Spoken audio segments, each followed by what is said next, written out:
Bismillahirrahmanirrahim. Elhamdülillah. Ve sallallahu ve sellem ala nebiyyillahi ve ba'd. Aile hayatının en zor ve içinden en çıkılmaz sorularından birisi, bir erkeğe, yani evin kocasına, eşin mi, annen mi dayatmasının yapılmasıdır.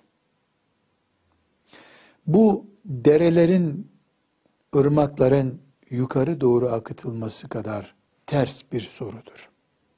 Eşin mi, annen mi? Sağ gözün mü, sol gözün mü? Sağ elin mi, sol elin mi sorusu kadar da gereksiz bir sorudur bu.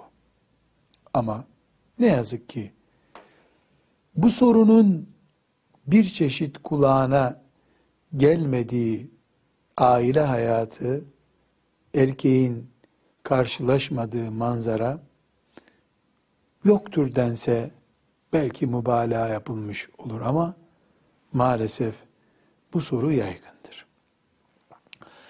Bir erkeğe, yani hanımı olan bir erkeğe, Müslüman erkeğe, annenin yeri neresi sorusu sorulamaz.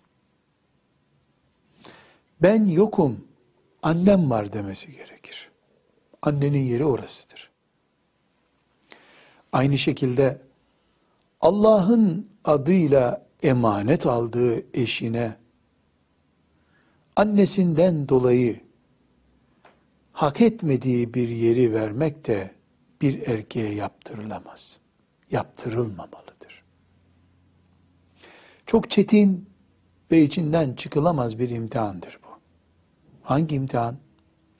Müslümanın annesini korumak için Allah'ın adıyla emanet aldığı eşini itelemesi veya eşinden dolayı tam anlamıyla cennet demek olan annesini itelemesi.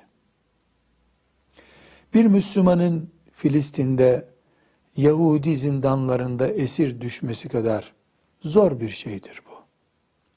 Bunun adı imtihandır. Bunun adı yokuştur, rampadır. Dereleri yukarı doğru akıtmaktır. Mümin asla annesini itemez. Annesi istediği için de hanımını itemez.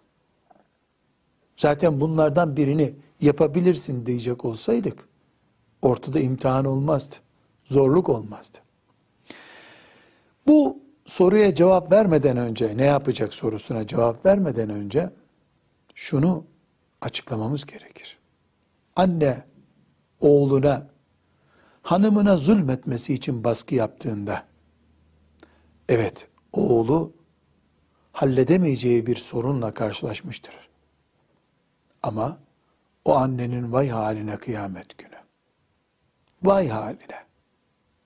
Sadece zevklerinden bir zevki tatmin etmek için ya da üstünlüğünü ispat etmesi gerektiğinden dolayı veya sadist bir duygudan dolayı haklı ya da haksız bir kadına zulmetmeyi emreden kadın zalimdir.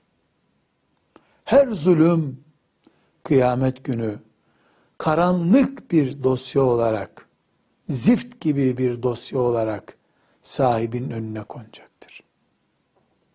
Bunu böyle bir kenara koymuş olalım. Peki erkek ya annen ya kadın diretmesiyle karşılaştığında ne yapacak? Hakkı yerine getirecek. Annesi emretti diye kadına zulmedemez.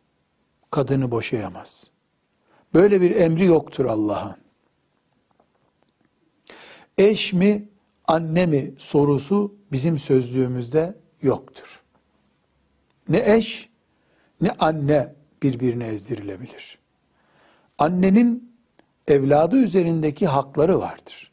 O hakları yerine getirir. O haklardan biri kadını boşatmak değildir. Böyle bir hakkı yoktur annenin. Hizmetimde bulun, elimi, ayağımı öp deme hakkı vardır oğluna. Bunu ister. Evlat bunu yapmak zorundadır. Ben emrediyorum, bu kadının gece yanına gitmeyeceksin. Bunu cezalandıracaksın diyemez. Hanımın bana şu zulmü yaptı der. Gerçekten de o zulümse o zulmü engeller. Bu zulmü engellediği için kadın feryat edemez. Çünkü kadının da kaynanasına zulmetme hakkı yoktur. Onun da ona zulmetme hakkı yoktur. Herkes yerinde oturmalıdır. Erkek adaleti sağlar. Ne anasına gelinini ezdirttirir, ne de gelinin kaynanasına yani annesine zulmetmesini müsamaha ile karşılayabilir. Adaletle davranır, hakkaniyetle davranır. Bunun ötesinde birileri kendi kendine hak icat ediyor olsa, annesi mesela bu kadınla sen bir aradayken hakkımı sana helal etmiyorum diyecek olsa, böyle bir hak söz konusu olmadığı için annenin bu ahı hiçbir şekilde evladı bulmaz. Ama evlat kalbi rahat etmesi için üçüncü bir kişiye, dayıya, teyzeye, büyüklerden birine, bir Allah dostuna, alime mevcut durumu anlatıp zulmedilip edilmediğini araştırmalıdır. Ki kalbi rahat etsin. Velhamdülillahi Rabbil Alemin.